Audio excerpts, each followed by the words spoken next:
Hi everyone. In today's episode of Forensic Pixology, instead of covering a specific game, Corey and I are going to be talking about the Sega Master System and how it differs from the 8-bit Nintendo that is much more known and loved by so many. So say hi, Corey. Hey, how's it going?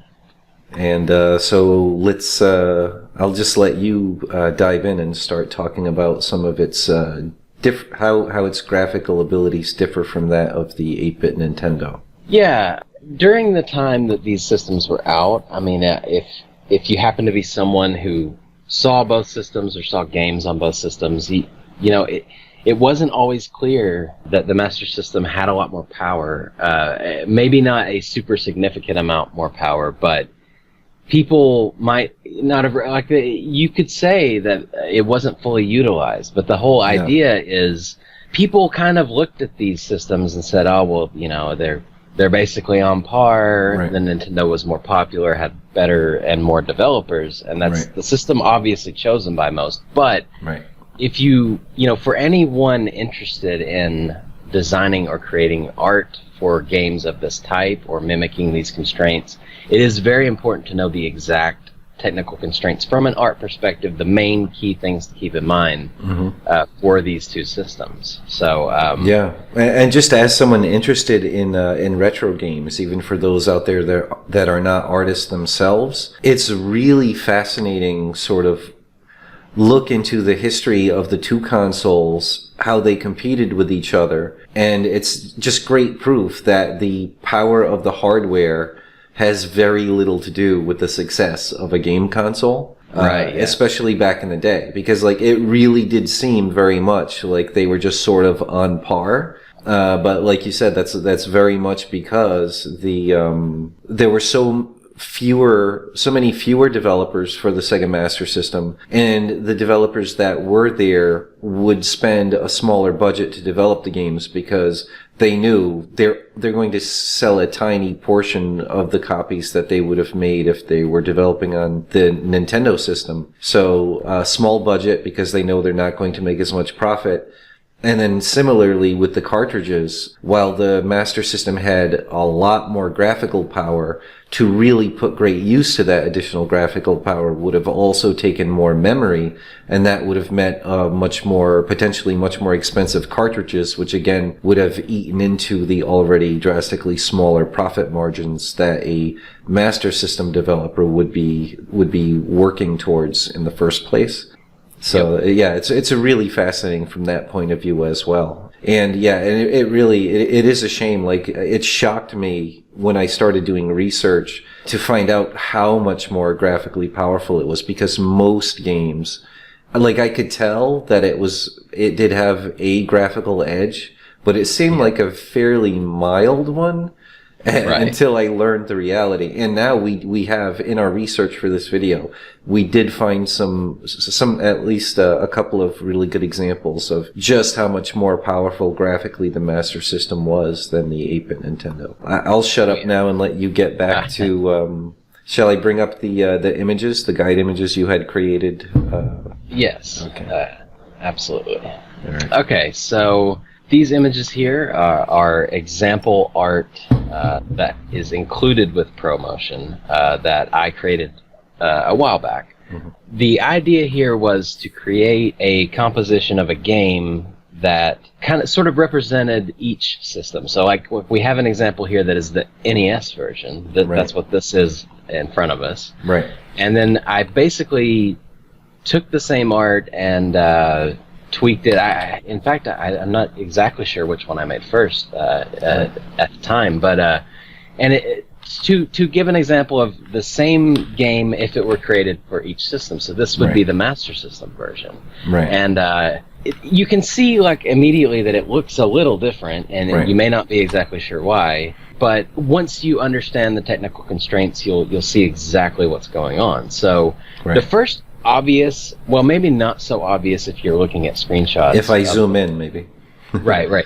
Well, I was going to say, overall, the pixel resolution of the SMS is slightly different than the NES. It's shorter vertically. So the NES, I think, is 256 by 224 generally. I think overall it's 240 vertically, but those top 8 pixels, top and bottom, are generally cut off, I think, on most TVs and stuff. Right. If I remember correctly, or there might be a PAL issue going on there. But that's the idea of the NES.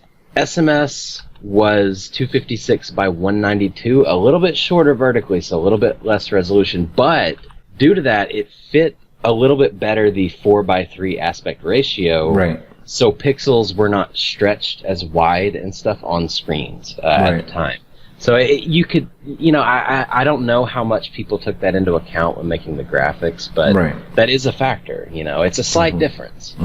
However, but getting into the specs of the actual color usage and palettes, the NES, I think, as we've discussed before, but to review, is you have 4 color palettes of 4 colors for the background tiles, and also 4 palettes of colors for the sprites. Obviously, one of those colors for each set has to be shared with the sprites. That would be the transparency color. So you can see with the palette layout there, like how that sort of makes sense and how these colors are laid out, and they're very clearly done in this example. Yeah, I have to say you did an absolutely beautiful job with these palettes to make just not only a screen that looks great, and where the character sprites really pop beautifully from the background, but just you really managed to pull off a very nice feeling of depth, despite these fairly severe, typical Nintendo NES graphical limitations. But one thing that you can notice that's a difference is the fact that here,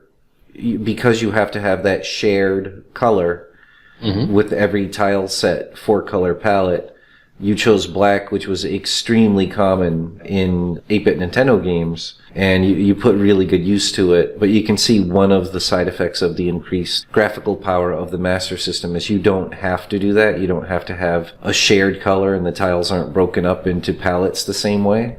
So you are able to create an even more atmospheric, lower contrast background, which helps the character sprites show up even better and gives you an even better sense of atmosphere and depth to the background. But really, really great work. It's thank you.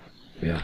Anyway, I'll let you get back to continuing Okay, so that's, palette-wise, that's how the NES works. That's your limitations. Of course, there's the other limitations of the actual amount of tiles you can have. For the NES, it's, I believe, 2 sets of 256 8x8 pixel tiles, which is a mouthful, but it's 2 sheets, 1 dedicated to sprites, 1 dedicated to background tiles. You can flip sprites on the NES without going into any memory problems. You cannot flip tiles, though.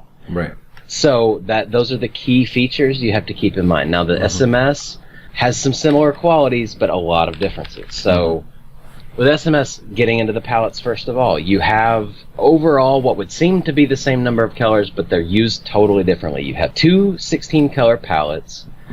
One is most definitely dedicated to sprites at all times. Typically that would be the second set of 16 colors for those artists out there that want to arrange their palette in a legit sort of way.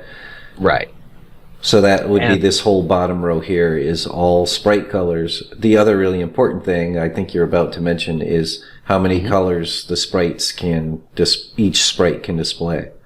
Yes, whereas the NES breaks it up into the 4 sub palettes that you can choose from or even swap between, which is actually a handy feature. The SMS does a different thing where you can use every single one of those colors on any of the sprites. So every sprite can be 15 colors plus the clear, whereas on the 8-bit Nintendo, any one sprite can only be 3 colors plus clear. And because of the fact that it's broken into these 4 palettes of 3 colors plus clear, that means you actually, even though at a glance it looks like, both systems have 2 sets of 16 colors that are broken up for like the tiles and for the backgrounds. but it's actually a much bigger advantage than it seems on the Master System, because if you can see here on the screen, right, on the Master System, you're only losing one color for transparency. On the Nintendo, you're losing these extra 3 colors that you could be using for sprite colors. They can't be used for anything. So you've lost 3 colors right off the bat, and then even worse, any one sprite, not only can it only be 3 colors, but it has to be only those 3 colors in a particular 3-color palette. And you only have 3 of them, whereas with the Sega Master System, for every sprite you use, let's say you only need 3 colors for a particular sprite, because it's something simple like a bullet or something like that, you can use any 3 colors. You can use all 15 colors, or any colors you want from that 16 color palette, minus the transparent color, obviously. Yeah, you can even see here with the decent amount of colors used on these sprites in this scene, which, I mean, admittedly isn't that many characters. Even still, like, I didn't even use all 16 colors. Like, there is a range of, I guess, 4 colors there at the end of the palette that I didn't even get into. Right, you reserved them for... So, like, there was actually room there, and I did that on purpose in case, you know, anyone wanted to play with this or add to it or something. But, right, so imagine how useful that is in a game. He's already got a game looking this colorful, and he's reserved 4 whole colors that can be changed on the fly during gameplay, and then, like, altered, like, oh, I'm going to introduce a new enemy, or a new power-up, or... You know, like, maybe the player can swap between different weapons and magical effects or whatever, and you can keep changing those colors to introduce new colors on the fly in the game. So that difference is absolutely massive right off the bat. And so the 8-bit Nintendo and the Master System can each display the same number of sprites on screen. They're 8 by 8 pixels on both systems. Both systems can display 8 sprites per scan line, per horizontal line, before you start getting flickering. But the big, and 64 sprites total on screen, the big difference comes in every last one of the Sega Master System sprites can be 16 color. So in the case of this mock-up you made, this example, like, and that main screenshot, character there, we're doing that little trick of using the different separate color sprite for his head. Right.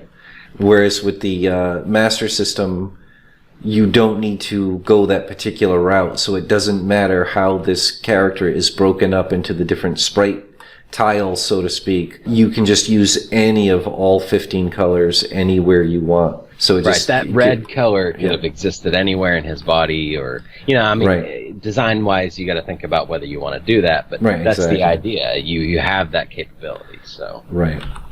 And then, this is especially true for the enemies. To make a very realistic mock-up, in your enemies, you made them really nice, like classic 3-color 8-bit Nintendo sprites, so that you're not wasting more sprites and drastically increasing the odds of sprite flicker when you get like shots in the player and more than one enemy lined up in a row. Whereas on the Master System, you were able to add a lot of color, you know, a specific hair color, and in between just a lot more color, the gray for the gun. So it's just much more colorful. It borders on 16-bit quality at that point. It's pushing that area. Now, obviously, it's not going to look quite that good, but it gets close in some way. Right, and in fact, the biggest reason that you don't come very deceptively close to full 16-bit is actually there's 2 things. Obviously, there's the 16-bit systems could allow for many much bigger sprites on screen.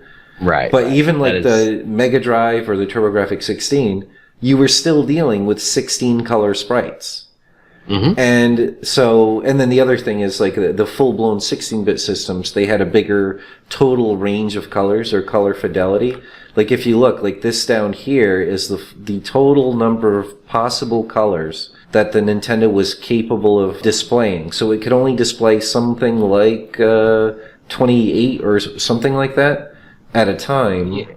Because of the way the palettes are divided and the way you have to share the background color in all 4 tiles, and you have to share. So it's 32 minus 7, I think. So it's not that many colors. 25 or something like 25. Yeah. So 25 on screen at a time out of These are the colors you have to choose from. And then you can see on the Master System, it's actually sort of a more scientifically designed palette to choose from. Yeah.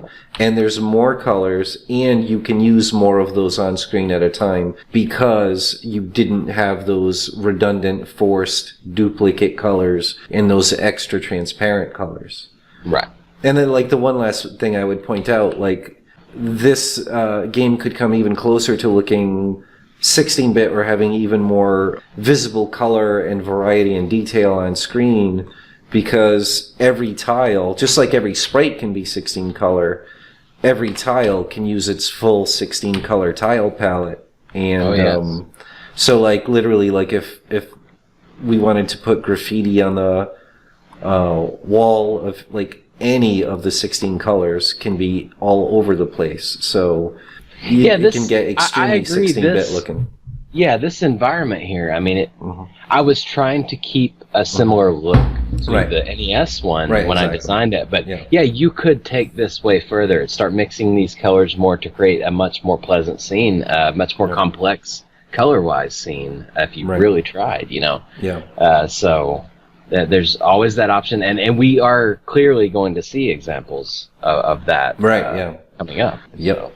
So yeah, and it's just like, really, like, if someone had made this game, if someone took your mock-up and actually made it run in the Master System and added the screen slicing to get the parallaxing effect between the skyline and the background, and then the foreground layer, and this thing was moving, and especially if the full use, you've got 4 colors here, you're not even using yet for sprites, and then any particular background tile could have been even more colorful where it would be helpful, you would be definitely getting very close to on par with a lot of 16-bit games in just overall colorfulness and a sense of sort of color fidelity and sense of detail. And in fact, I think 256 wide is extremely similar to the width of a Super Nintendo screen. Like the Super NES has the exact same resolution as the NES. So that's pretty incredible too. Yes. Yeah. 256 by 224. So is generally the space you want to work in. Right. So. And the Master System was extremely similar, whereas the Mega Drive or Genesis tended to be 320 pixels wide.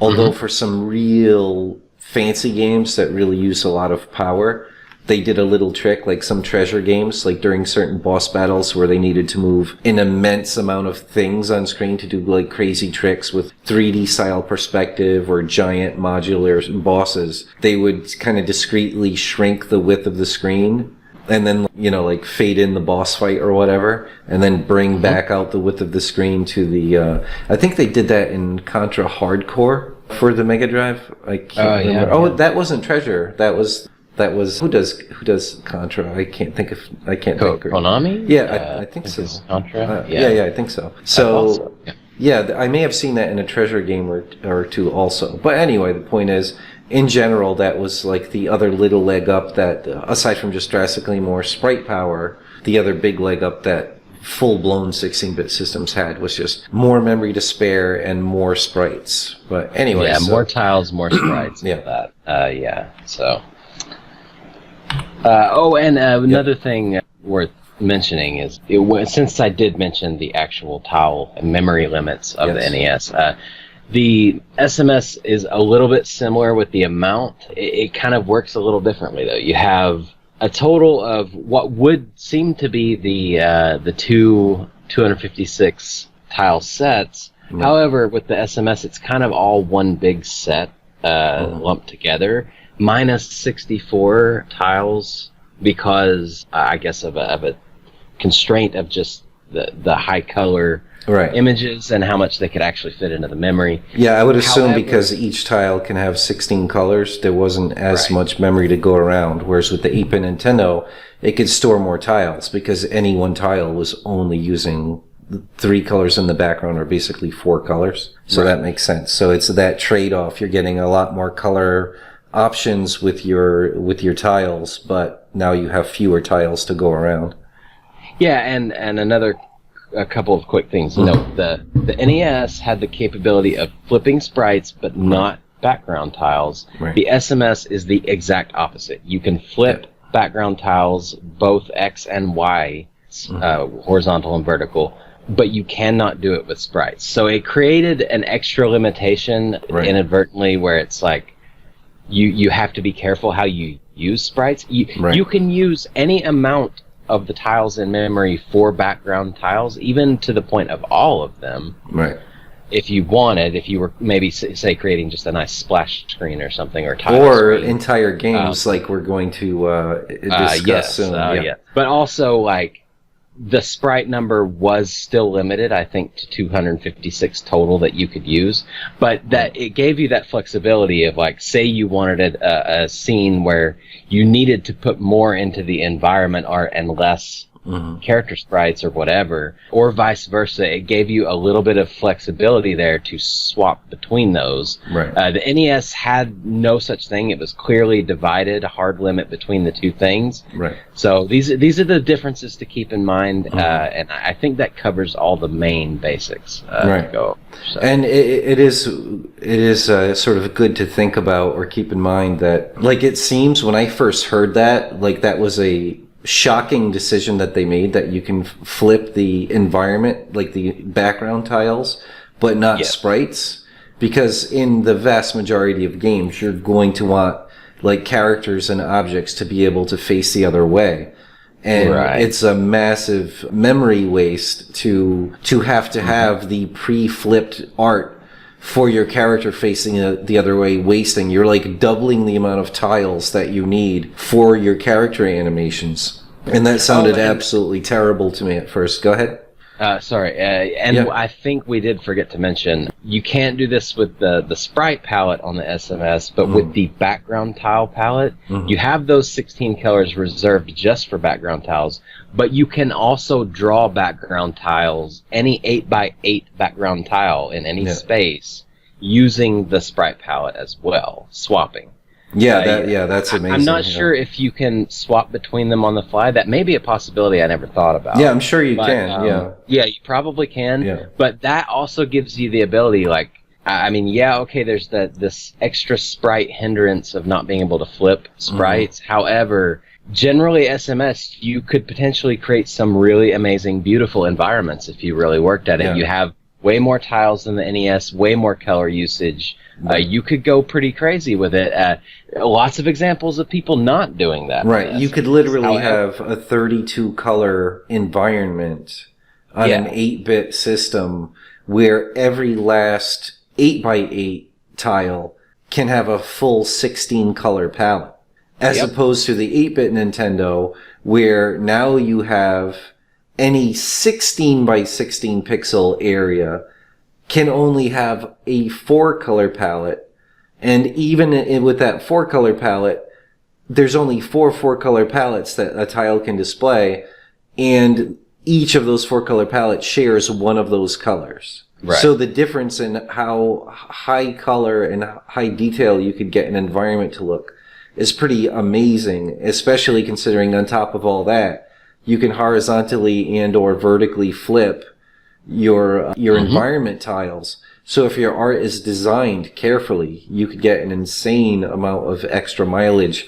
out of your tiles by potentially using the flipped versions of them, and also potentially using the sprite palette instead for the tile in some places. Right. So you could end up with like a totally different, like, let's say you have a brick wall tile or something like that. You could have it display as a totally different colored wall by using your sprite palette and carefully arranging the two palettes so that either palette can work with the environment tiles, but it would just create a different color schemed version of that environment art. So. Yeah, and you would see that very commonly on the NES for people to try to get a lot of mileage out of environment tiles and things, and even sprites by color palette swapping them, because it was a very common trick there and very noticeable. SMS, I don't know if I've seen a lot of people using that very much, but it is definitely a possibility that should anyone ever want to make this kind of game or work with these hardware constraints, you could probably do a lot more with the system than people were aware of at the time. So absolutely. All right, so there's some other really cool abilities that the Master System has that we haven't covered yet that we're going to get into soon with some specific games as examples. But before we went into that, I wanted to go to YouTube, and a thank you to everyone who's made these videos that I'm going to be using. Let's see, art type. Yes, so I wanted to show the Sega Master System version of R-Type just so you can sort of get an appreciation for this is one of the few games that actually was published back in the day that really made the enhanced graphical abilities of the Master System pretty obvious compared to the 8-bit Nintendo. Just the fact that every last sprite could be 16 color made a massive difference to just how close it could look to the original arcade version. Right. Like, you could imagine what this would look like if that ship had to be 3 colors total. Or, like, if they really wanted to on the 8-bit Nintendo, let me pause it into better, there we go. If they really wanted to on the 8-bit Nintendo, they could use another sprite here, overlapped, to make the cockpit more colorful. But then you'd be using even more sprites per horizontal line, which is really begging for really severe flickering on a shmup. Because on a shmup, everything is like horizontal, and you've got several shots in a row and explosions and stuff like that, and you're going to blow right past that 8 sprite per horizontal line limit incredibly fast. If they made this on the 8-bit Nintendo, they would virtually be forced to make everything just pure 3-color sprites. So there would be a massive hit to the overall visual quality. It would not be able to come anywhere near as close to the arcade as the Master System has here. And soon you'll see they fade into background tiles too by changing the palette. But you can see, like, they didn't have to skimp out. You have the little helper orb things. I think they're called options in R-Type. I could be wrong. I forgot my R-Type verbiage.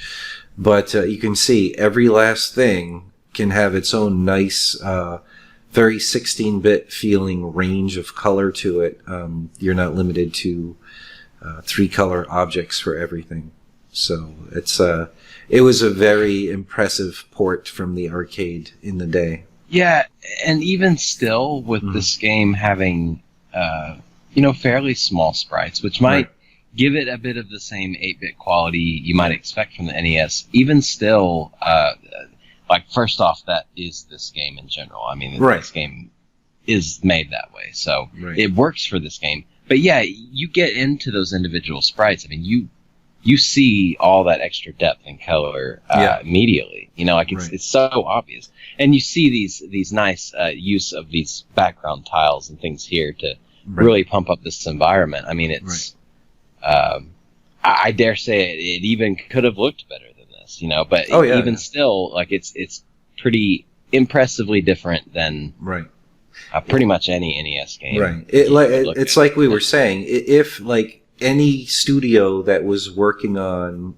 a port for the Master System, there was always a massive concern of the Master System market being absolutely tiny in the most critical markets, specifically the US, but not just the US, that they could not afford to make it a more expensive cartridge and fit more memory so they could fit more graphics. Like, they could have easily done the really cool animated tile trick to get that entire back layer to parallax. And then this would have looked incredibly convincingly close to a 16-bit game. Right. And there are a lot of other tricks that we're going to be discussing soon that they could have used that could have just really made this like a staggeringly arcade, close to arcade, if not arcade perfect, at least like convincingly arcade quality port of the arcade game. But and you can see here, like, it's really remarkable how little sprite flicker there is with these massive amount of sprites going around. But I do. Yeah, the motion is made in such a way where they're.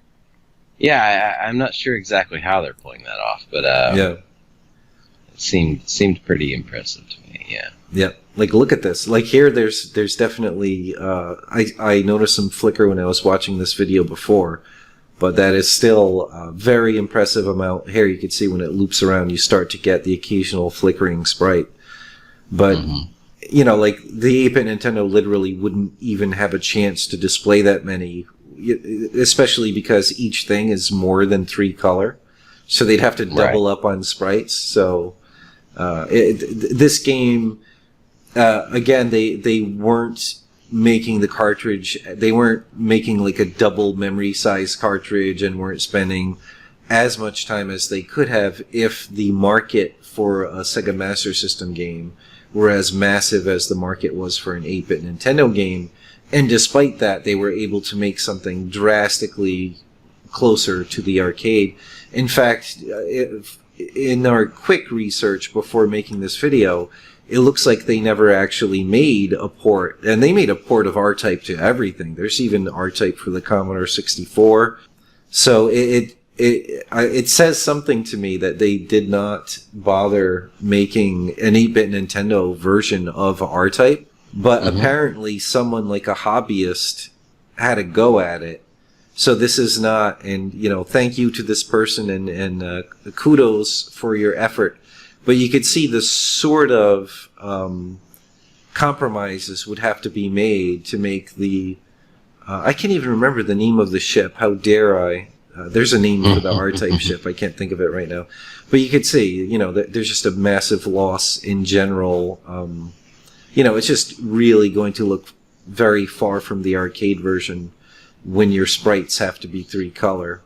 And like I said, go ahead. Sorry, no problem. But yeah, that's the quality of this game, or at least the art style, demands like a certain amount of realism with the lighting of the sprites and the style that they're drawn in. And when you have to do that on the NES, it is painfully obvious what the limitations are. Like with this type of game. Now, and this speaks to a larger issue, which we'll probably talk about more later. So if you're doing NES graphics, you're actually way better off designing an aesthetic that is appropriate for those limitations. Like this great job you did here. Yes. From the get-go, keeping all of that in mind from the beginning. If you're trying to take something that already looks massively better on something else and put it on the NES, which was commonly done. Arcade ports. You are going to see those obvious problems and limitations. Like those were the games that made it so obvious that not everybody was aware of it. Not everybody played every game, obviously, but you know, and we're going to see some of that here in a little bit as well. Yeah, a fantastic example. We'll first take a really fast look at the original arcade version that was then ported down.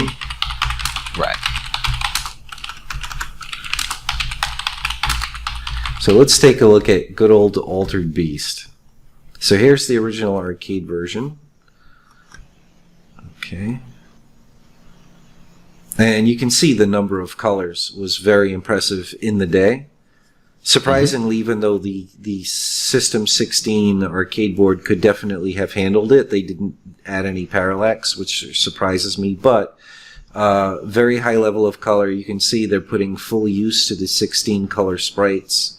The sprites are quite large. Very nice animation as well. On some of these characters. So. Yeah, they definitely didn't have big memory constraints to worry about when it came to creating frames of animation for these nice big characters. So making a direct port, or trying to make a direct port of an arcade game that was designed entirely around arcade hardware that was drastically more powerful, and you know, like, you didn't even have to give thought to how many sprites are on a row, or like, you know, like you could basically, I don't know how many, but it looks to me at a glance like there actually were several 16 color palettes that the sprites could each choose from. So this was, you know, this was a powerful arcade board, and these are the sort of things that is going to be a nightmare for a development team that is given the task of porting to the 8-bit Nintendo. It's going to be bad enough for any 8-bit system, but the inherent color limitations and then sprite limitations of the 8-bit Nintendo are going to make this impossible to do in it to arrive at a pleasing result. So let's just show you now what the actual official. Look how big that guy is. I mean, exactly. Yeah. So let's look at the actual NES Altered Beast. Play Altered Beast.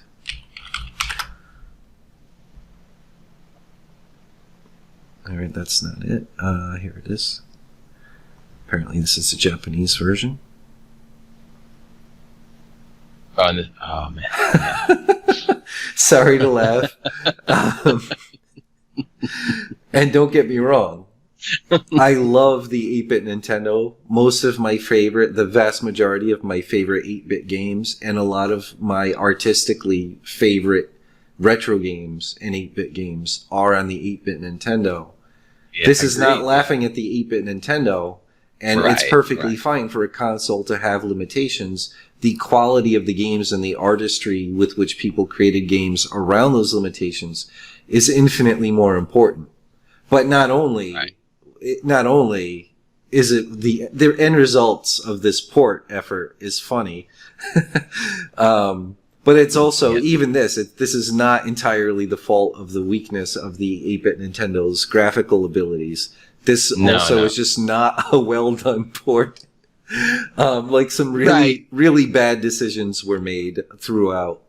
So like, unfortunately, it definitely smacks to me of it. It feels like if I'm going to be very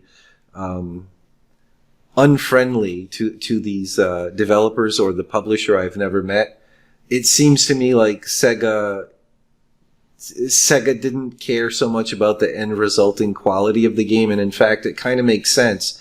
They were a competing console that was graphically more powerful at the time.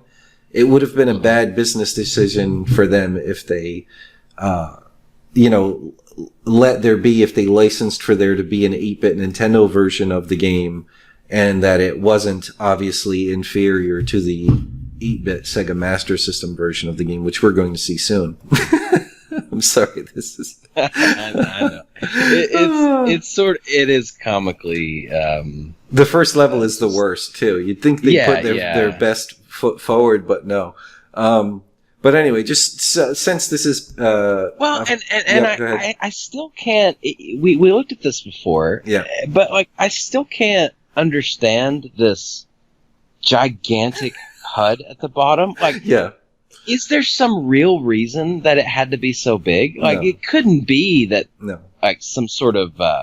No, we've seen incredibly high quality games that had a lot more moving objects on screen and a lot more sophisticated game logic, obviously being run, that had no problem having a very small HUD.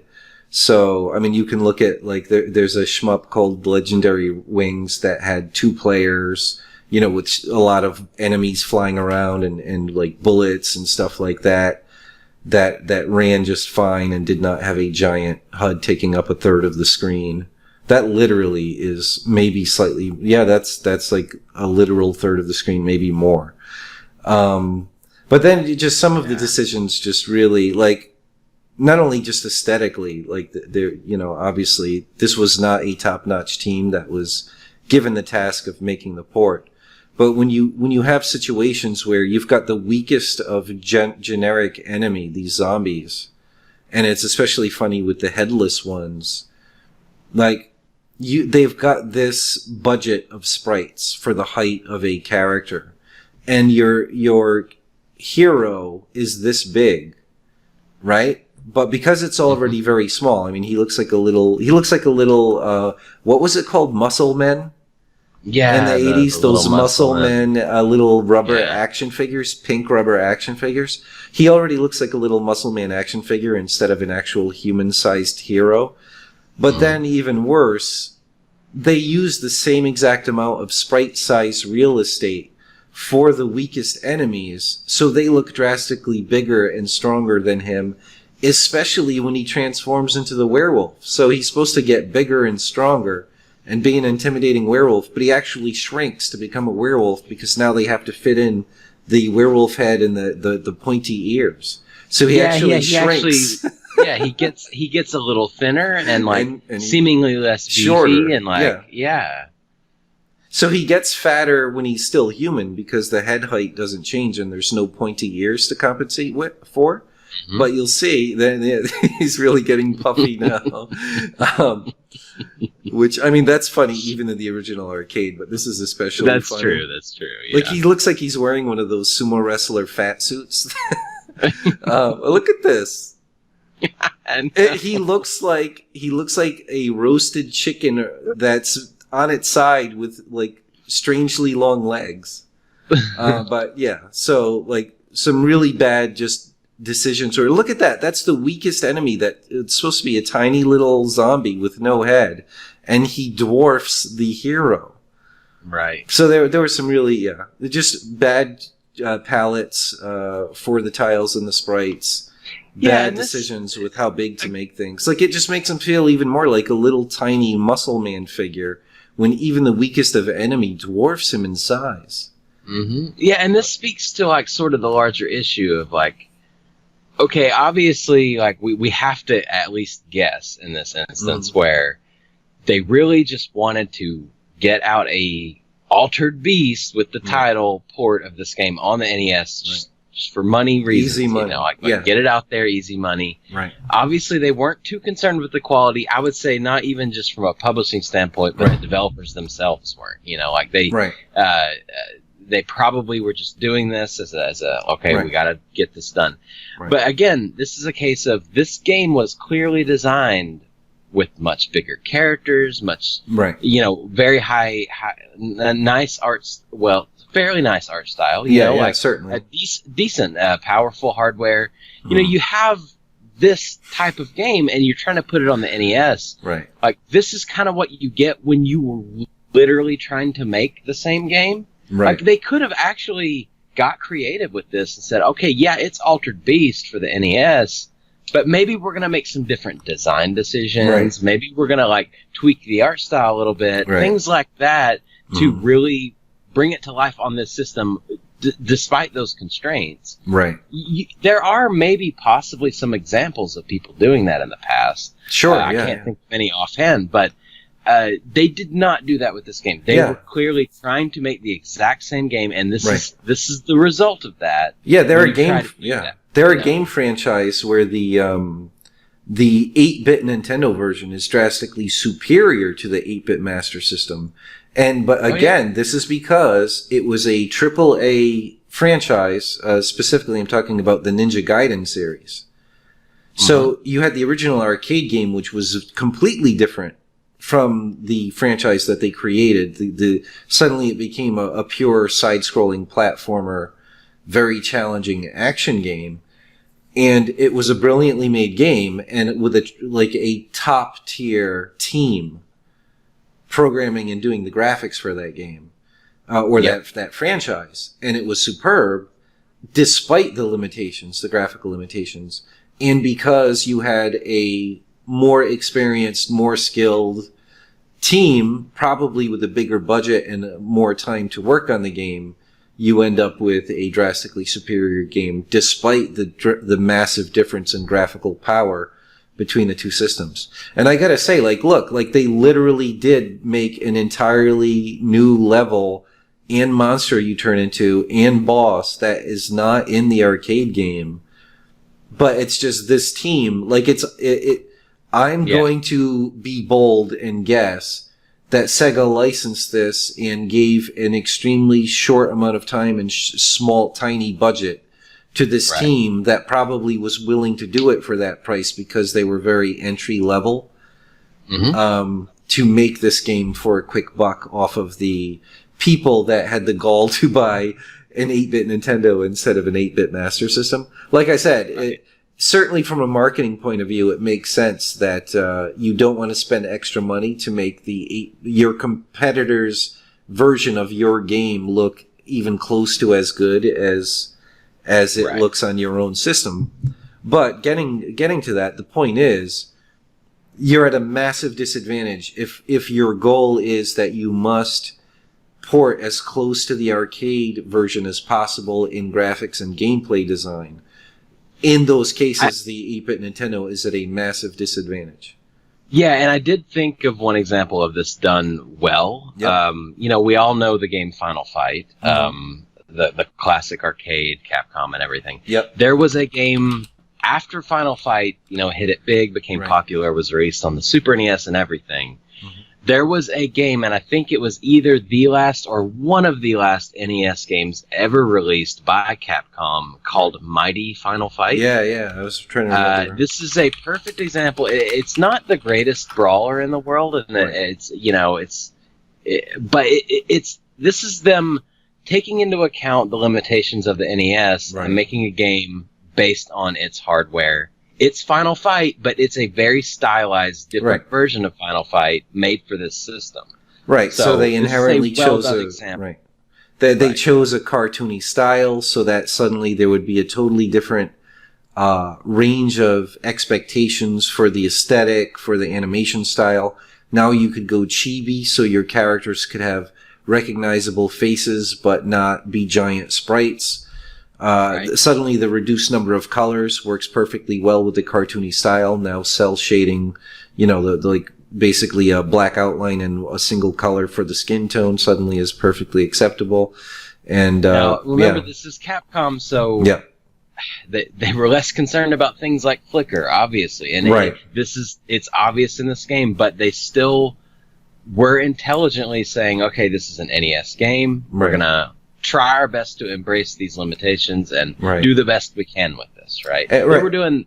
This is about the best kind of brawler you could make on this system, There were some other decent ones, too, like some of the Ninja Turtles games and stuff. Yeah, my brother and I played the heck out of Double Dragon 3, which is actually, ironically, the best version of Double Dragon 3 is on the 8-bit Nintendo. The arcade version is horrendously bad, as is the Amiga and I think the Mega Drive version.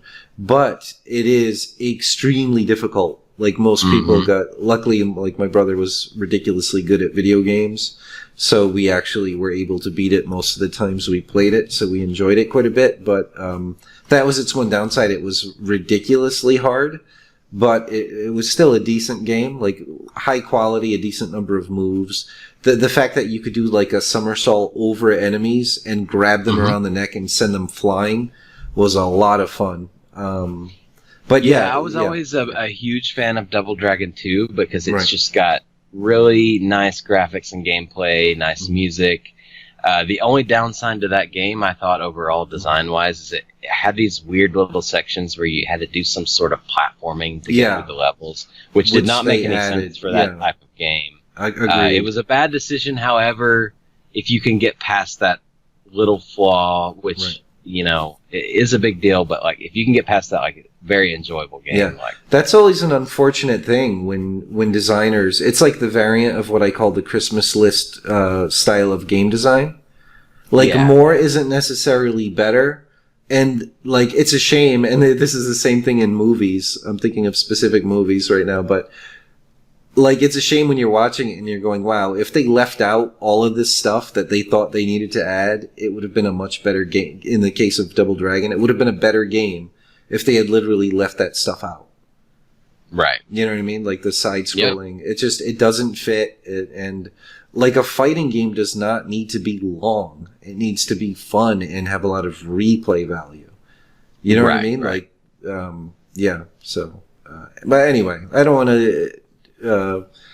digress too much on discussing gameplay design, since this is should be more about graphics and art choices. But your point was excellent, and in bringing this particular game up. And the other thing that's important to keep in mind about this is Capcom. They were the ones that created the original Final Fight, so they had that creative freedom to say, we're going to make a totally different spin on this game to be appropriate and to make the best possible game of that franchise for this particular system, which was a really smart choice.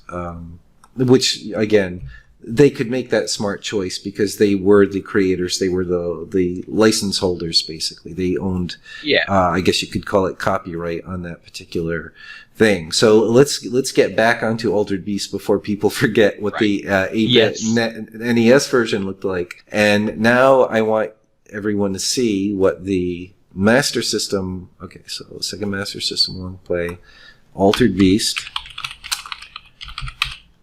And keep in mind, everyone, what the sprite limitations are supposed to be. They're supposed to be nearly identical. Aside from the fact that it could be more colorful, the sprite limitations of the 8-bit and then 8-bit Master System is supposed to be the same, for all intents and purposes, as the NES. So you could see there's no giant HUD taking up a third of the screen, and these characters are incredibly close to full arcade character size. Right. Very huge. I mean, and you're thinking like what are they doing here? I mean, I'm not seeing a lot of flicker, almost none, except for when the enemies overlap. It's not how many are on the horizontal row. It's only specifically when they overlap. Right. So like that's the thing. Like, the Master System was the first home console, to my knowledge, where suddenly arcade game ports had even the option to pursue maintaining true in overall graphic style and like character size and stuff like that with the actual arcade games. As you saw, like there would have been no hope with the like they even managed to keep the transformation screen. It looks very, very close to the arcade there. Yeah. So, but anyway, do you want to be the one to reveal how they're pulling off these giant characters on the screen? Yes, this is a special technique for creating what you would consider like visually to be sprites. However, what they're doing is a special blitting technique of creating characters out of tiles. What would be like drawn according to the system background as background tiles, right? Yet they're still able to draw this guy on top. But the trick is he has to move around in 8x8 pixel increments due to the tile limitations. Right, that is the trade-off. So the big trick, if people like, it's a pretty crazy concept to get your head around. Mm-hmm. As far as the Master System is concerned right now, every moving character, it's just animated tiles. It's just background graphics. There might not be a single sprite used in this game. We didn't check carefully, but there might not be. It's all the last really amazing ability graphically that the Master System had that I hinted at before that we would get to is the fact that you could, let's see, is this get to the Master System layer. So picture this, and they've used the same technique as this for many games on the NES, where you can indeed create an enemy made out of tiles. But on the 8-bit Nintendo, you don't have the luxury of being able to draw one tile graphic over another tile graphic.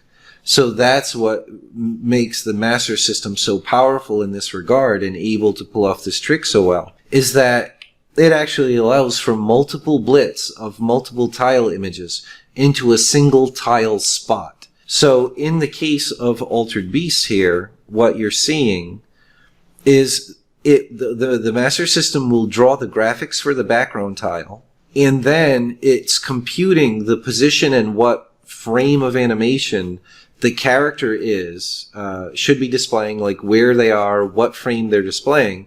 It figures out, and that's why the character moves in 8x8. He sort of teleports in 8x8 pixel pops, because you can't like suddenly just display a tile not inside the tile grid.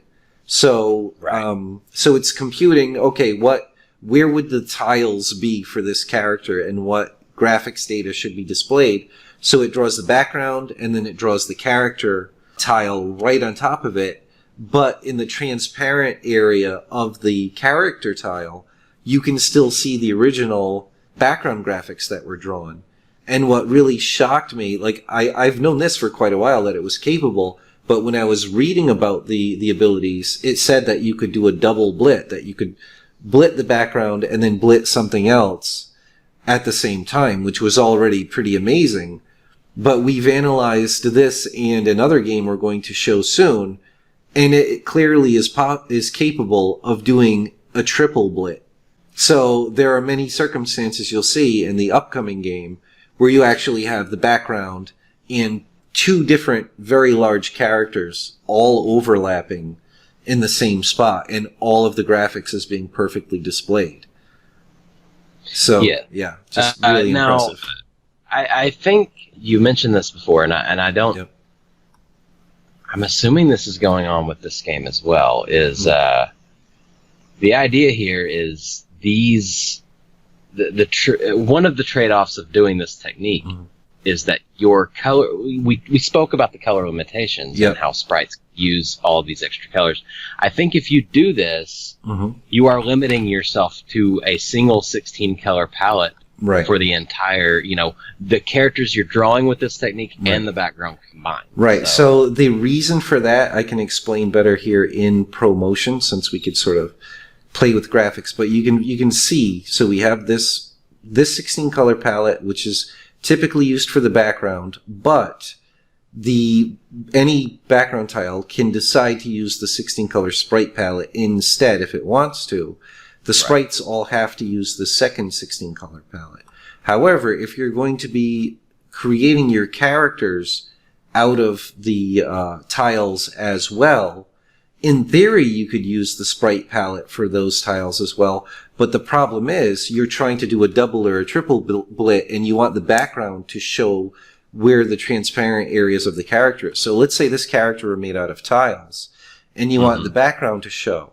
The problem is, if the character and the background are not sharing the same palette, when you go to draw the character into that background tile, then either the background is going to change color or the character's not going to be the right color. Right? So that's the thing. Like any one tile spot location, when it's only displaying tiles, you can't do one blit with the first set of 16 colors and then the second blit with the second set, because any one tile space can only use one of the 16 color palettes at the time. However, you could display in that same region, you could draw a sprite using that second set of 16 colors.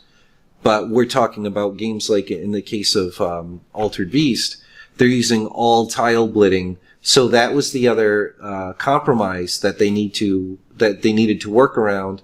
If they're going to be doing this and you want to be able to see the background and the character graphics, then you're going to have to use the same 16 color palette for everything, or at least very much the same. Like you could make the decision to say, okay, we're going to make all the backgrounds with only the first 8 colors. And then you could do something where the first 8 colors of both 16 color sets were identical, but then the second set could be different. You could potentially play weird games like that and be careful of what you're drawing where, but that would get extremely tricky and limiting to the game designer and stuff like that. So that creates a big complication. Yeah. Plus you're potentially at that point, doubling up on colors in some places and sometimes limiting your color uses in certain ways. You have to weigh these trade-offs, you know what I mean? Yeah. And the other last trade-off that you spotted in the other game, I don't think it actually counts in this game because the camera does scroll independently of even the player. So in this case, they could still have smooth per pixel scrolling. Yeah. But in most games, especially like a 2D platformer game, usually the camera always keeps the character perfectly centered on the screen or in a very specific spot. It keeps the character in the same spot relative to the movement of the environment. Right. And luckily for them, this game doesn't do that, so they could keep the smooth scrolling. But regardless of that, the actual character itself anywhere it moves, it's popping a full 8 pixels at a time. Which in my opinion, and different people's mileage may vary on this. Some people, especially nowadays, like I grew up, starting with the Atari 2600, so bad frame rates and choppy movement doesn't bother me anywhere near as much. I know a lot of younger people who are used to, 60 frame per second being the norm.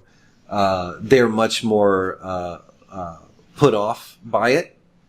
But especially back in the day, they had that easy judgment call where they could maintain a drastically closer port of the arcade game if they were willing to make these compromises and have the choppier, sort of jumpier movement. Suddenly they could keep something drastically closer to the actual arcade game. You could think of for sales, imagine the screenshots on the back of a box. If you were looking at the 8-bit Nintendo version with the screenshots of that mess, and then like these screenshots of these games, in a screenshot you can't see the choppy scrolling. So, but then again, this game doesn't even have choppy scrolling, so that's a moot point for this game. But go ahead. Yeah, and like with regards to the 2600, as a side note, even though it was a little bit before my time, when I was young. It was my first game console. Mm-hmm. Like I still played it. We had one as a kid. We had lots of games for it. The classic CR's Revenge, all these things. So I know exactly what you're talking about with regards to that. Like that was pretty much the first popular console that took off. And like. Even though it was before my time, I feel like I was there since the beginning. I played it before the NES, before I ever even saw the NES. Right. So that's same sort of experience, even though, so. But anyway, and keep in mind, obviously, if you're designing your own game, you could do really cool stuff where you're using sprites for the player character. Like, let's say you were making, which is something that we're going to be working on someday, a Sega Master System, like a Castlevania beater. Like, what if a equally high quality team was working on a game similar to Castlevania, but for the 8-bit Nintendo? What could they do? What would that game have looked like compared to the 8-bit Nintendo version? And so, like, picture you could use your sprites and have a nice 16-color, Belmont-style character running around. But then, like, think of that for, like, enemies that don't move, or where the 8-pixel-at-a-time movement isn't a big deal, or, like, big doors that, like, slam close, or even better, explosions, right? So you could have a 16-color background. And then so long as the colors for your explosion or these particular enemies are in the background palette, right? Like ready to be used with that double blending thing, instead of using up all of your sprites for explosions and having a bunch of sprite flicker, you could cover the screen on the Master System with massive explosions that are made out of the double blended animated tile. And you'd still have the background. You wouldn't have that limitation in the 8-bit Nintendo.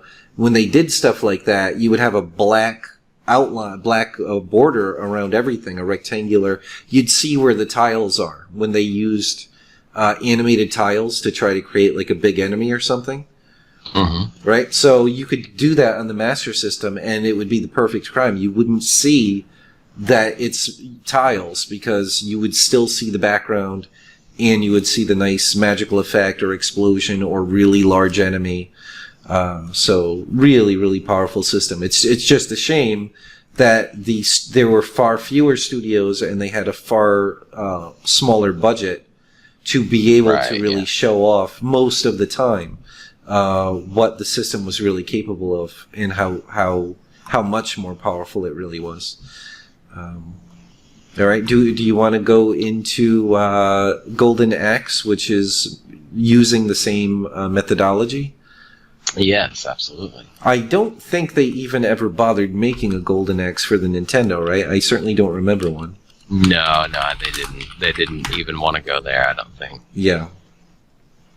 And again, like, it would have been impossible for the Master System as well if it didn't have this amazingly powerful tile blitting ability.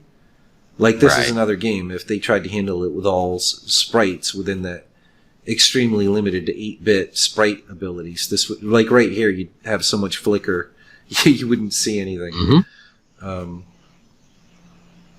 So, Yeah, it's yep, go ahead. Go ahead. Yeah. Well, I was just going to point out the thing you noticed before. This is the game where they are much more. They are trying to keep the character in exactly the same spot on the screen during scrolling. So this game scrolls in 8-pixel pops. It's not nice, smooth 1 pixel at a time scrolling. So that was the trade-off they made for that kind of camera control. They could have actually gone with a more Altered Beast style scrolling and sort of worked around that, but then that would have been sort of behaviorally a little more different from the arcade, so that's probably why they did not do that. Right. Yeah. Yeah, that would have created a weird effect, if you can imagine it, of like, it looks like this character's walking and scrolling, but since he's stuck in the tile positions with smooth scrolling, he's going to be jittering back and forth a little bit, in an unwanted way. It would be pretty unattractive. Like they could work it out. You know? Yeah, they could work it out with, like, once you get to a certain area of the screen, then the screen will just start an automatic scroll to sort of catch up with you. Right. But it's going to be, like, in a sense, the scrolling would be smoother, but this disconnect, this almost like you're constantly wrestling to some degree with the camera, would have been more undesirable than just taking the compromise of the scrolling not being as smooth as it otherwise would be. And keep in mind, back in the day, people were much less sensitive about such things. Yeah, and this shows if you've got, maybe not massively so, but a decent amount of extra horsepower than something like the NES, like this system does. Right.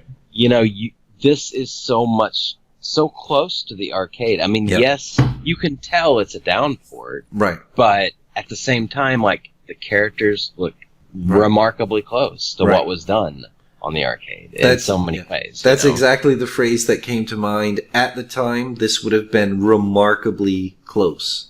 Right. Like, even though they had gone to the arcade, they understood the arcade were very expensive units. It was a very long time away before there was going to be home consoles that really could bring the true arcade experience home. I would say the Mega Drive certainly came close. I would guess it was the first that really pretty much made that a reality. Yeah. Even though, even with that, most arcade games were still a little more powerful. But anyway, like, I pause it here. Look at this number of overlap of blitz. Yeah. Like, this blew my mind. You have the background graphics. You have this creature that the player is riding on.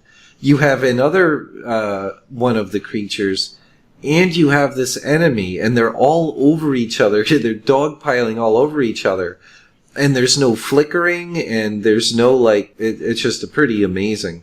And keep in mind also, otherwise, the Master System would have had no chance. Keep this in mind, if it tried to do this with sprites, not only is that way too many sprites, everything would be completely invisible half the time. Even worse, there's no way they could have fit it all in memory, because all of these characters can turn around.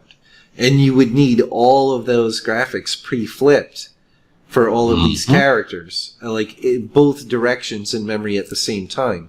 Because you could potentially, here you have two of these creatures. One of them might be facing left and one might be facing right at the same time. So the fact that the Mega Drive, it could double or triple blit tile graphics and horizontally or vertically flip each particular blit. Imagine that.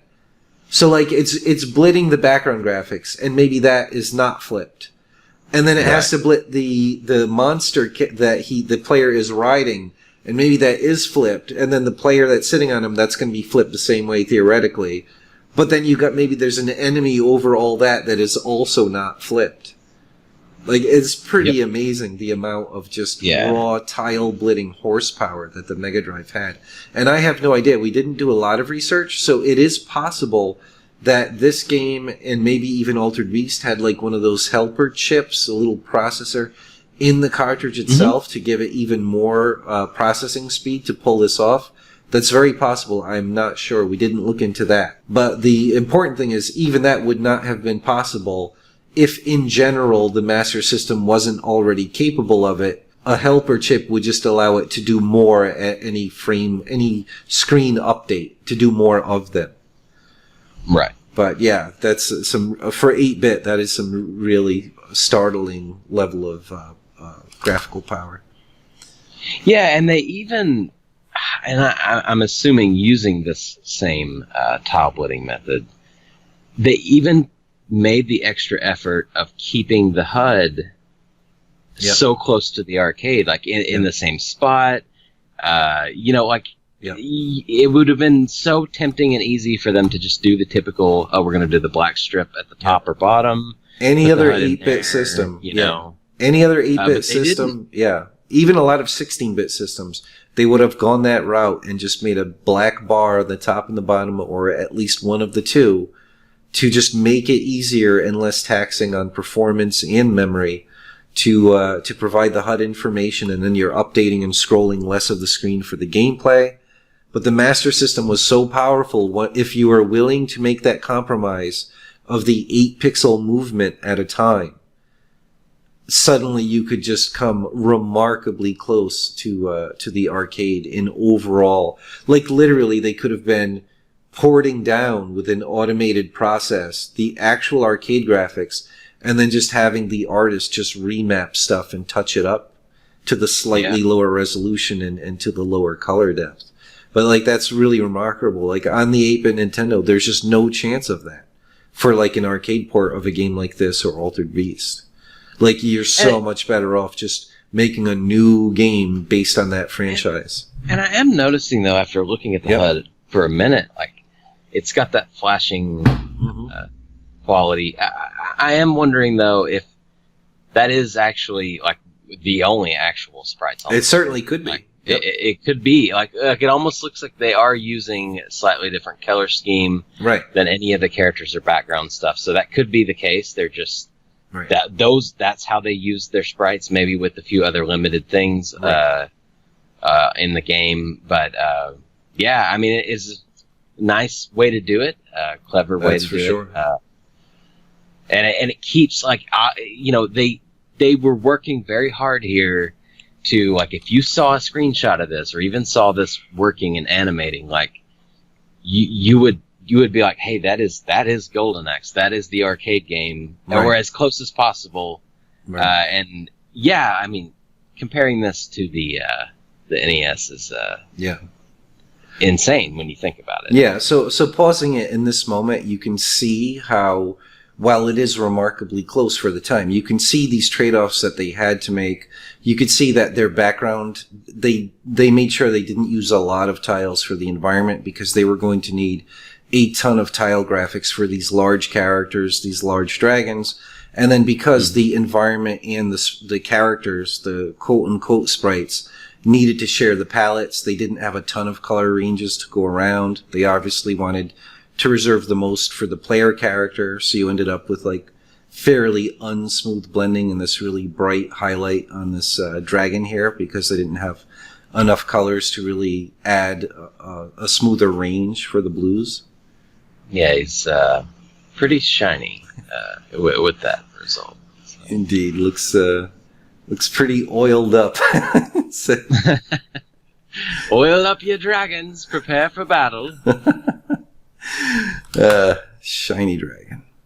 But anyway, yeah, fantastic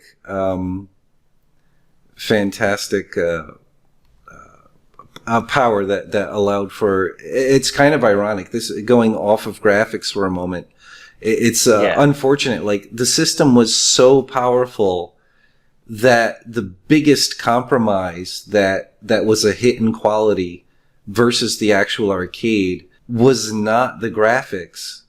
It was the controller. Oh yeah. So this was one of the monumental, like, you know, I definitely wonder what would have happened market-wise to the Master System if it weren't for this pretty massive design blunder, which was, for those that don't know, like at a glance you might not notice, there's no pause or select button on the controller.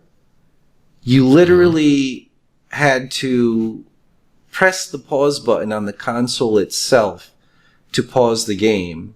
To make matters even worse, I pointed this out to Corey earlier today, the pause button is right near the reset button, which is right near the cartridge slot. So picture very similar. Yeah, the same color. It's mirrored. Like I said to Corey, imagine how many poor little brothers got beaten up because he was playing a 2-player game with his big brother, and his big brother said, "Quick, pause it." And he, in a panic, he just slammed his hand down and either accidentally hit the reset key or just jarred the cartridge and crashed the system. Yeah. You know what I mean? Like, just very bad decision. And then the fact that there was no pause button on the console meant that they could not decide for games that really needed 3-button input. They couldn't decide to come up with a clever input scheme to use the start button for the third input for magic or things like that. So a lot of games, and I don't remember if it's Altered Beast or Golden Axe, but at least one of them, maybe both, you had to press both buttons at the same time to jump. Yeah.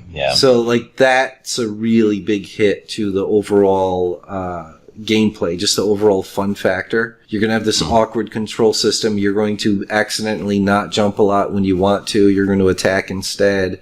Silly things like that. And and the D-pad in general. Remember, was terrible.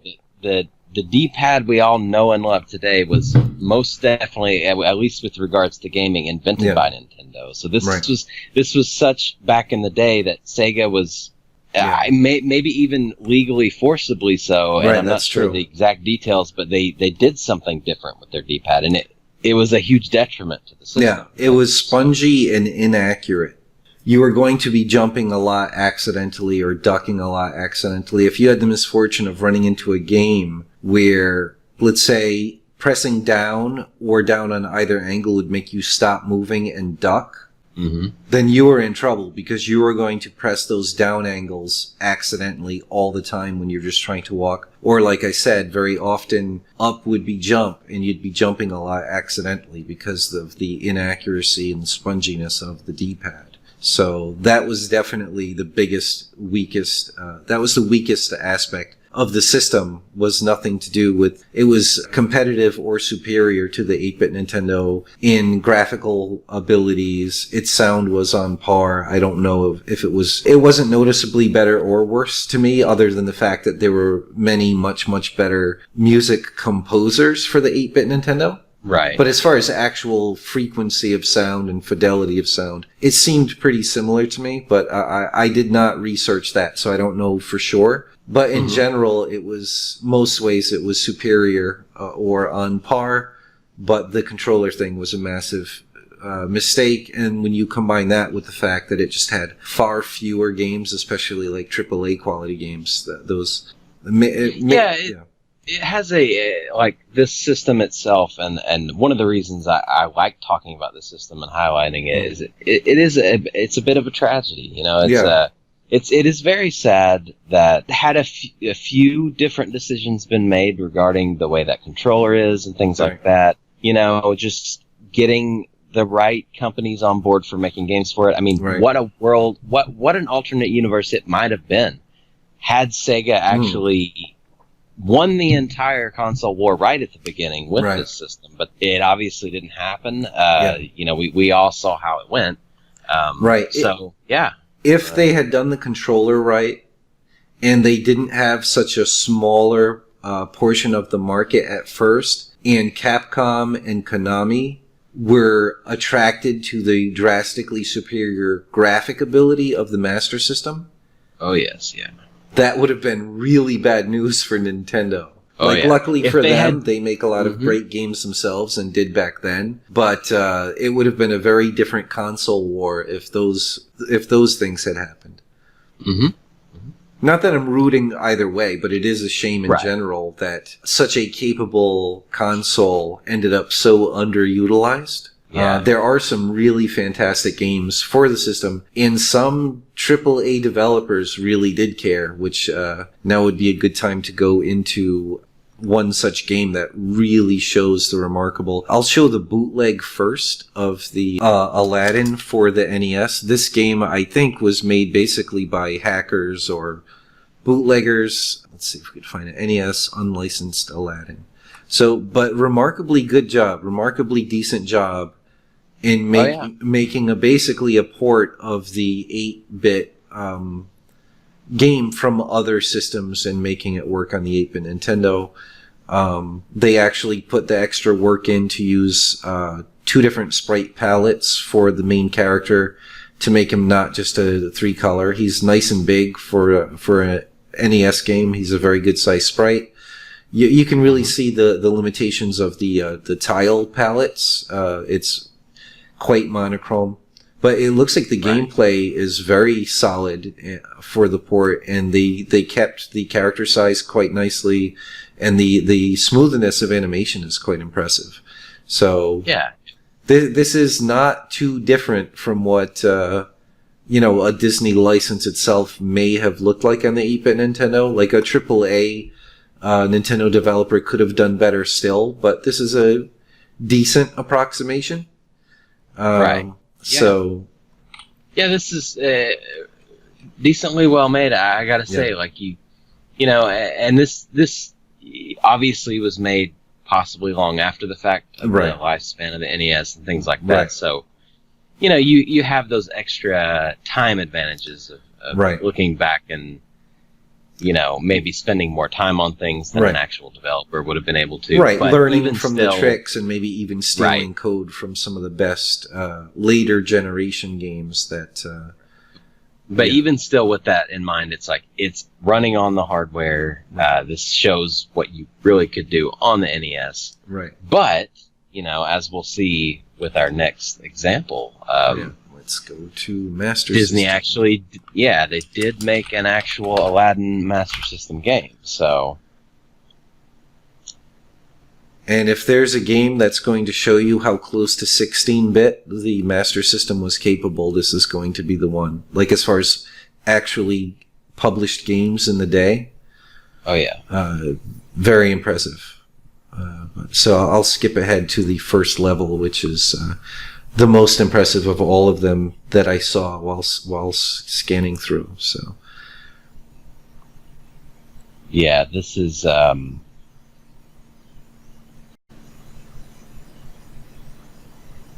do you want to talk about some of the things that are going on? Yes, there's a lot of insane tricks here. We have a nice parallax on the ground there. Yep. A couple of layers of I would assume are screen splitting techniques, possibly animated tiles. It could be either way with that. Right. To just, and that's so little, but it adds so much to the scene and speed of it. Right. Speaking of from the art side of things, sorry to interrupt for a second, but adding those pebbles to those tiles made the parallax so much more obvious and enjoyable. Like, it just gave it so much more depth than if it was just like a dithery, grainy ground that was parallaxing. Right. So the attention to detail to really get the most out of these, they're bothering to go the extra mile to program these things, and the artists are working with the programmers and the designers to make sure that everything they're doing can look as great as possible. The standards for this were very high. Yeah, and even the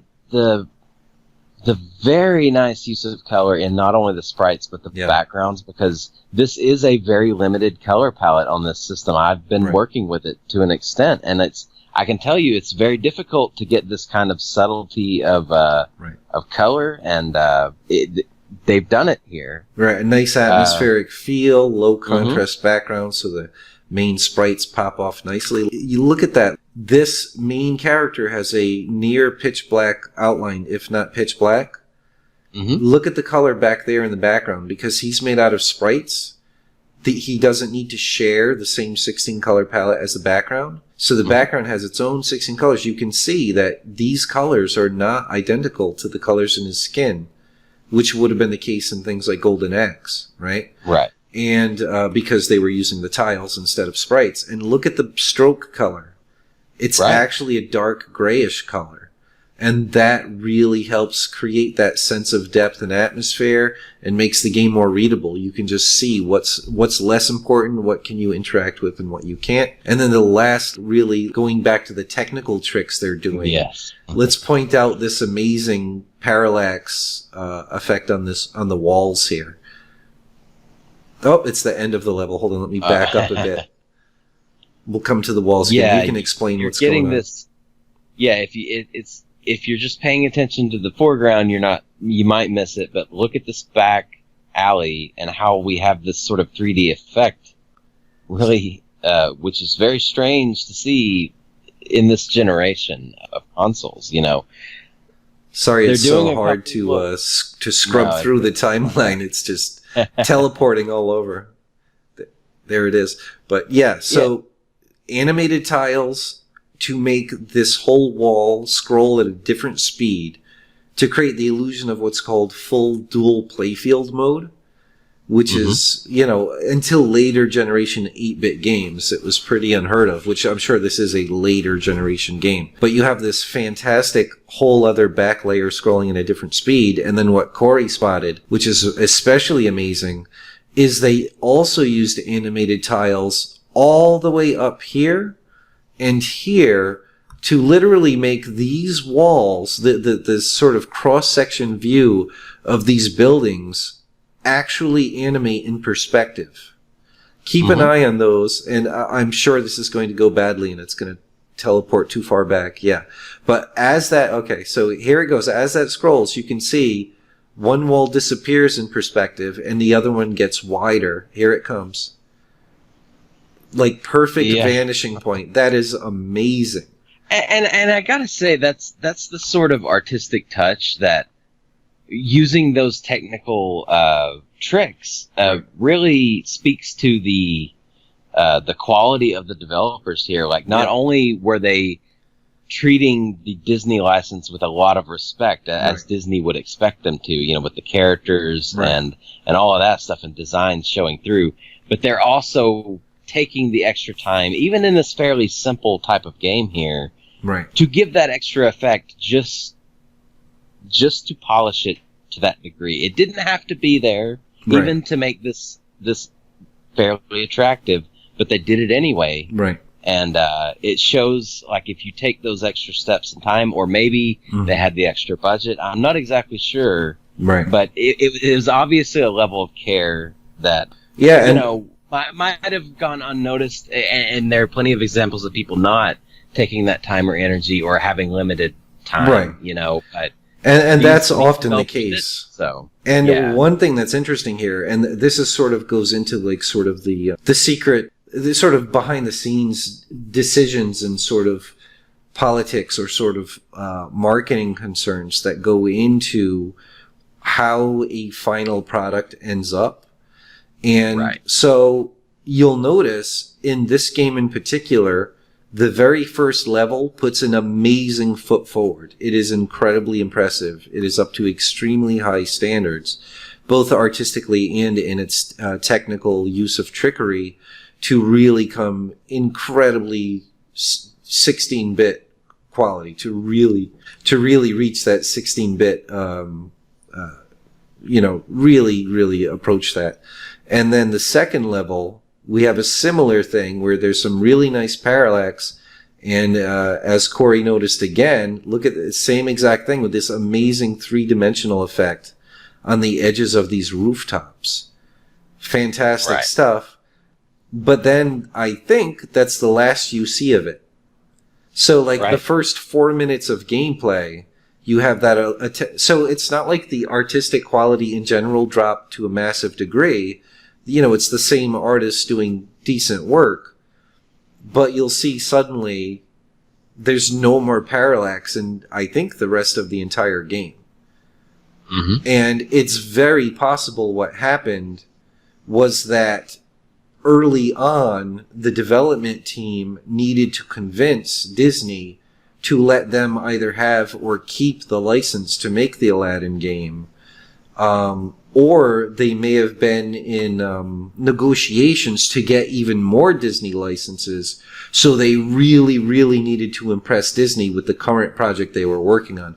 That kind of stuff happens all the time when you're working for a studio and you're trying to get franchises or make the IP holders really happy with what you're doing. So they'll give you even more licenses or extend your license so you can make a sequel game the next year or things like that.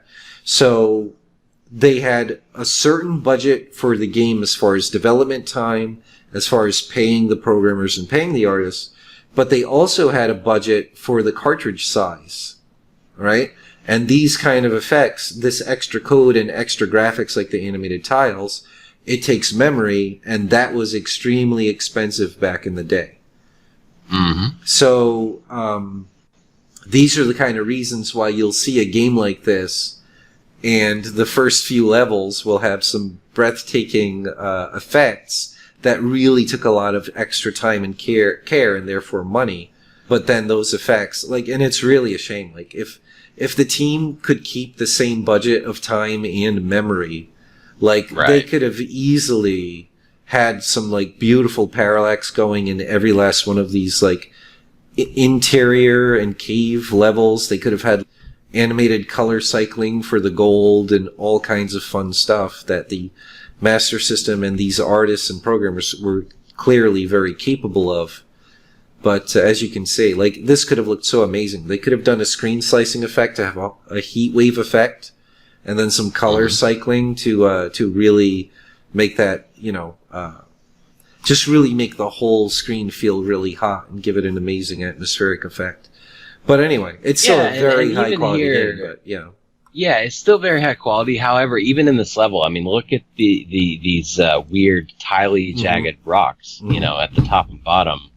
It kind of goes against the decent high quality of everything else we've seen environment-wise in the game. Right. And don't get me wrong, it works well enough in this level. However, it's massively obvious that they had someone spent the time, could have smoothed some of that out, made the tiling less obvious. You know what I'm saying? This game wise, it's okay, but it just doesn't compare to this environment here. Right. That first environment at all. So my guess from experience is they literally spent more than half of their entire budget of time and money and cartridge memory on the first two levels of the game, and then they had to finish.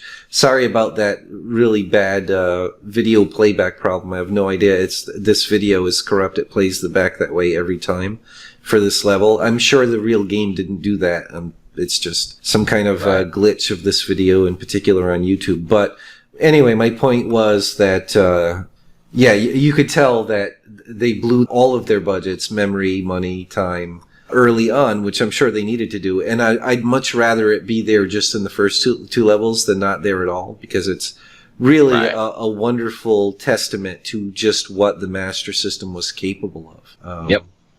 But as a kid back in the day, if I got this game, if I had purchased this game based on seeing the first level, I'd be disappointed.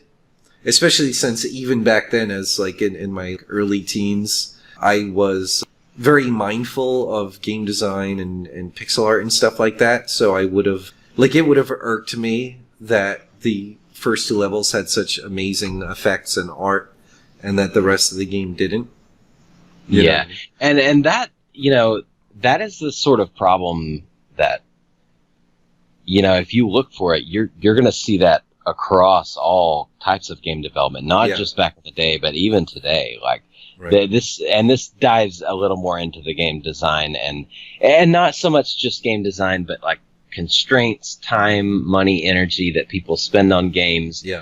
How long they intend to make games, how much effort went into certain parts of the game versus others. You're going to see large disconnects there. Of course, people who are really into games know these things already, but from a development standpoint, this is sort of the things people need to consider when even coming up with ideas for games or designing levels, things like that. They have to consider all these things. do they want that consistent quality across the entire game? Is it okay to compromise in certain places? Right. Where do you intelligently want to make those decisions if that's what you have to do? So, right. Like, what's more important, having a longer game or a game with more features, or having a game that's potentially smaller in total content, but the content's there is consistently higher quality? Right. And that's kind of like how I'll always find an excuse to bring up the Christmas list of style of game design, where you make those decisions. What's more important? Like, you have brilliantly designed games like Super Mario 3 or the American Super Mario 2, which technically wasn't a Mario game in the first place, but just brilliantly designed game that only has a few basic gameplay elements that they use and reuse in really fun and creative ways throughout. And then you have other types of games, like an extremely high quality example of the opposite extreme would be like Super Metroid or Castlevania Symphony of the Night, where suddenly you have a game with an insane number of features where your character can get and equip bajillion different items and armor and magical items and potions and all kinds of weapons. You know what I mean? Right. So you can't get into a game like that, like Symphony of the Night. You need a massive budget to make a game like that. Right, exactly. And you could end up with a massive problem if you just dive in not knowing your budget, or if your budget ends up smaller than you think it's going to be, and you just dive in and you're paying all of these artists and all of these programmers and all of these gameplay testers. Because remember, every feature you add into the game is potential new bugs. Mm-hmm. So, like, it's exponentially more expensive to keep adding feature on top of feature. And then, like, every level you've already tested before, you've just added a new power that the character can get. Guess what? You need to retest every level again using that power in crazy ways to make sure that it doesn't cause massive problems. So, someone could easily blow their budget worrying about relatively irrelevant things to the fun factor and quality of the game. Like, oh yeah, we got in 15 different types of boots the character can get that all have a very marginal effect, if at all, on anything, right? Mm-hmm. But we did the graphics, we did the code, we got the names, it's all working. But we spent all this time on this before we made sure that the overall game was just already really fun and really stable and stuff like that. So it's definitely something to be careful of and mindful of when you start a project as a designer or developer. Is make what you should. In general, it's a good idea to really soul search what is the core of the game, what makes it special, what makes it fun, what will make people want to buy it and then keep playing it and then recommend it to others. And make sure that is perfected before you start adding any bells and whistles at all. Yeah, the more you can expand and iterate over a smaller number of features, programming things you have to add in, art, things like that, the more you can do that, you're going to create a game that is more focused. On a key set of, like we spoke about Mario as an example. It's like, you look at something like Mario 3 as a whole, like, you're not, there's variety there in the graphics and style and levels and all that stuff, but you're not really looking at this game, they're trying to do all these, like, different, really nice, colorful environments and stuff. Nothing against that. It is a Disney game. They have to represent, right? But Mario, they have this advantage of, like, Mario doesn't really represent a movie or anything like that. They were able to take, even though the game overall does have a massive amount of features in general, but the key idea is you take these core mechanics, expand on them in ways that are fun and interesting. Don't go nuts with just adding this or that to the game. You have to be careful about what you add. Does it tie into a core feature? Does it expand on it? Or does it seem totally jarring and it's going to create all those problems of time and money and energy? Anyone creating games or coming up with ideas for games or in a creative position or head of a project, actually investing money in projects, you have to be very careful about these decisions. This is not stuff to take lightly at all. Like Right. it is a craft in and of its own, not just to manage projects, but to make the right decisions about game design and everything. Right. That is its own craft, all separate from art and all of that stuff. Right. It's very easy to fall into that trap and just think, the more different things I can cram in, the better. More is often very much not better. It's the same thing with everything, with music, with food. You get in too many conflicting sounds, like notes, too many conflicting flavors or textures, and you ruin the dish. Exactly. Like you ruin the experience, you ruin the song, you ruin any kind of art form. Very often it's refinement, it's picking the things that work really well together and exploring that relationship between those few things and letting them complement each other as clearly as and sort of poetically, so to speak, as possible. And when you're just going, okay, there's this idea now, you've not spent time like really exploring how fun you could make those other 5 features you already added because you're so excited to add the next 5. And even super high quality games like Super Metroid, I played that game through a couple times in my life, and even the first time, I was getting bored with all the different, you know what I mean? Like, there are so many weapons, and then you can combine them. It's like, I never bothered exploring every possible combination of the different weapon types and stuff. It was like, and it, like, so much of it was so redundant, like a tiny difference. You know what I mean? Right, and don't get us wrong. Like, it is a masterfully made game. One of my favorites. It's all time an amazing game. Yeah. But, from a development standpoint, that, if you're a smaller time developer, you don't have as much time and energy as someone like Nintendo to really take the time and energy to polish this thing. I mean, are you really wanting to make a game like that? Are you really wanting to make it that massive? I mean, I will even admit, as much as I love that game and considering it very, very top of that. Yeah, one of the all-time masterpieces of game design, even absolutely. Still, if I've ever replayed it, I still reach a point around, I don't know, Meridia, like the water area, where it's like it gets to that point, and you start feeling like this level, even though it's beautiful and nice and the music is great and everything, it still feels like very tacked on and like kind of expanding the length of the game. Right, more of a grind. Yeah, exactly. It's not introducing anything really new. Way. Yeah. Right. Yeah. Right. It's like, to put it in perspective, it's like you reach that point in the game, and just to get specific with it, right? Right.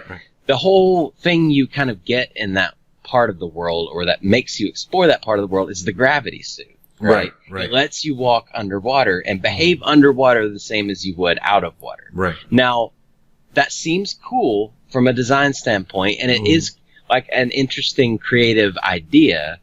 But from a gameplay perspective, think about it. It just lets you play that area just like every other area. It just opened up more of the same.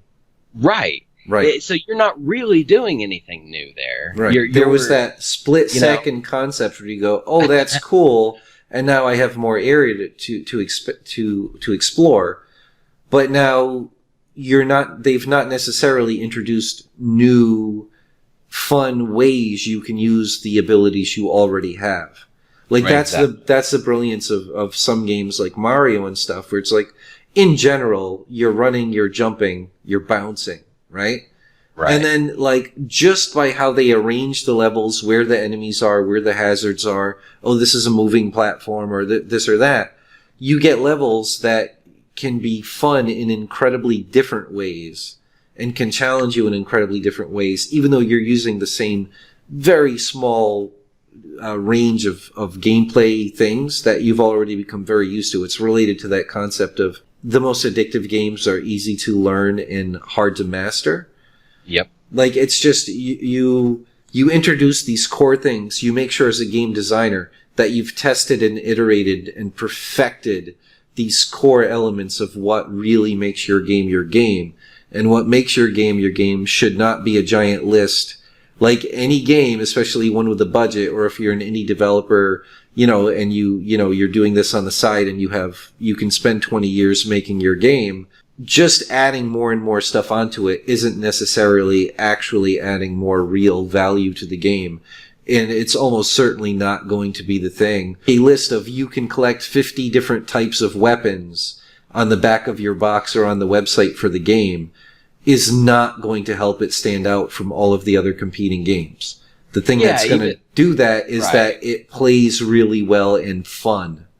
Yeah, it's like you use Symphony of the Night as an example, and again, masterful, beautiful game. Yeah. However, it's like, I mean, I'm thinking back on it, and it's been a while since I played it, but, how many different swords were there, and how many of them really behaved very differently? I mean, at what point, it sort of gets into that RPG territory where it's like, oh, I got a new sword, it has a little bit better attack. Right. Doesn't behave any different, doesn't add anything new to the game. I can just take on slightly tougher enemies, and I'm not dogging RPGs. I totally love that genre and understand why people love it. Play lots of that stuff myself. Right. They're a different sort of game, but even still, you're like, when you are focusing on gameplay and features, that should be your first thought. Am I adding a new thing that's different, and is it worth all the work? Right. That's that balancing act. Like I said, it is a skill in and of itself just to be able to make those decisions, and spending the time and energy learning more about that subject and how to do it as a developer. If there are any up and coming developers out there, these are important things to keep in mind. It's not always just about being a great artist or programmer. I mean, these are important skills you got to have, but at the end of the day, when you take that next step of, I'm going to make my own game, suddenly you're in a whole new world of decision making that is very important to understand the ramifications of. So. Right. If you have a character that can walk and jump around and it's not fun yet, don't assume that tacking more stuff on top is going to be what makes it fun. Ask yourself, can it be more fun right now? Can the few things that you can do right now, can there be better? What simple thing can I tweak? What thing can I add that can make what exists already as fun as possible before you start tacking on? And take your time with each thing. Is this thing really relevant? Is this thing kind of inherently redundant or going to be? And if not, let's say, for example, I love grappling hooks in classic retro games. Grappling hook, like Bionic Commando, or there was grappling hook in Super Castlevania with his whip, or Super Metroid. Well. So I love that mechanic. It's very gratifying. It's just very fun to do. And let's say you introduce a grappling hook to the game, right?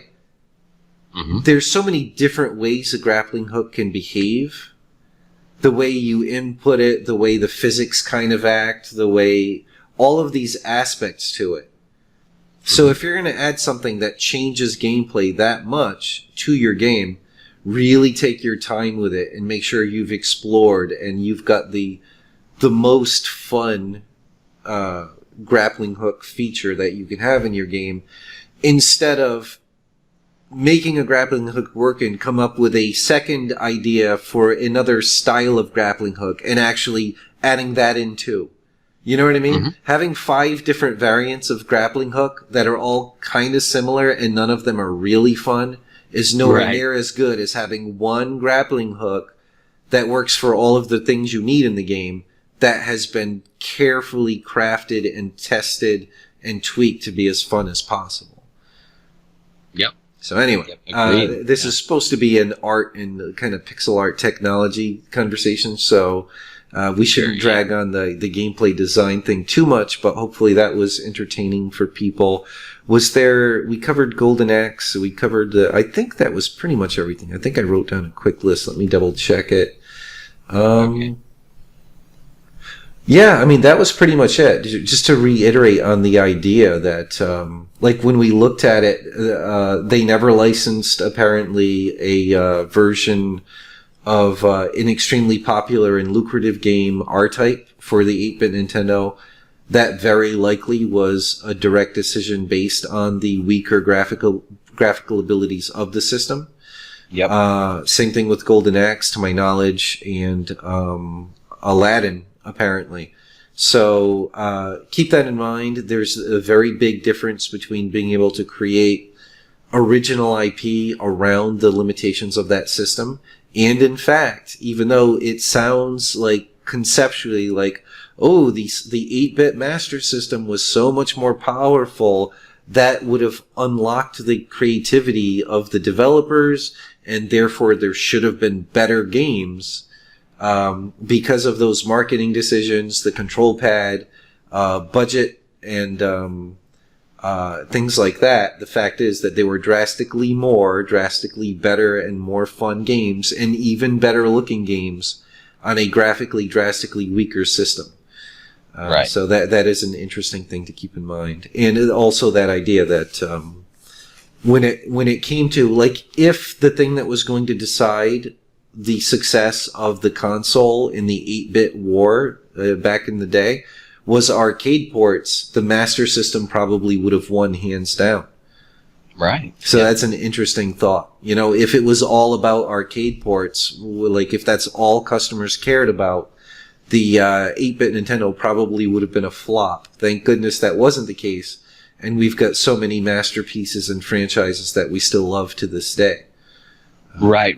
Yeah. Even using the NES as that first, system, with it being, seemingly as weak as it was graphically and everything. Right. Even so, the fact that these really great companies like Capcom and Konami and even Nintendo themselves were making these original IPs. I mean, like, you got to think of everything that spawned Castlevania, Metroid, Mario, like all of this stuff that we know and love today would not exist had not people just, it wasn't like IPs based on things that existed. Right. They weren't playing that game, right? They said, hey, we're going to make original stuff. And the fact that they had that creative freedom, it wasn't about the hardware, right? Exactly. And the power of it. It wasn't really about that. It was the fact that they had great ideas and they executed them well. Right. And look at the kind of success that has created for these companies down the road.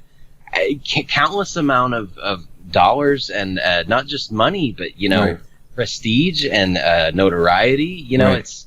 And just the great gameplay that we've all been able to enjoy. Like, it is very possible that one of the reasons so many of those games were so damn fun was because they couldn't just wow you with the graphics. They had to make sure the game actually offered value beyond just eye candy.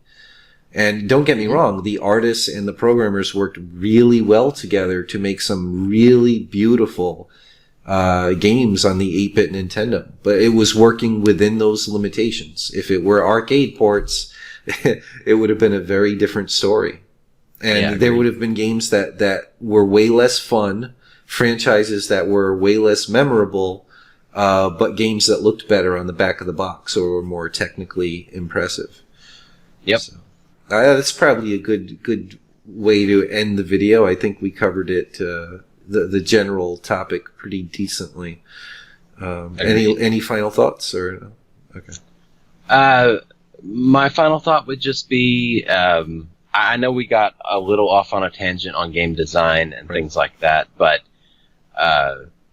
this all still speaks to the main theme of, yes, we went over technical specs here. Right. Yes, you can do some better things with the Master System. That is absolutely true, and it's very important to know these things if you're diving into this stuff. Right. But at the end of the day, remember to make that decision of what am I creating here? Is it fun? Is it attractive? No matter what the limitations are, it's not really about the hardware. It's about what you're making. Is it fun? Are people going to like it? That's what you got to keep in mind. So that's my final thought. I was just reminded of that old expression: you can put lipstick on a pig. Right. So, like, keep that in mind. Don't just dive in and just start throwing feature after feature. Lipstick on the pig, gold necklace, pearl earrings, satin dress. Keep adding to the pig. It's still a pig, right? Right. So, which you might love pigs, but don't get me wrong. But the point is that, yeah, just as I said before, to reiterate, hopefully not, really be overly redundant or repetitive, but every aspect, really ask yourself, what is the core thing about my game that's going to be fun, that's going to make it quintessentially its own thing that people are going to want to play. And if that thing is a big list, you should have giant alarms going in your head for design reasons and for budget reasons, which might be a budget of time or actual money if you're paying other people to help you make the game. Yep. All right. Absolutely. So I guess we will end it there. Thanks so much, as always, Corey, for helping me make yet another video, and thanks everyone for watching.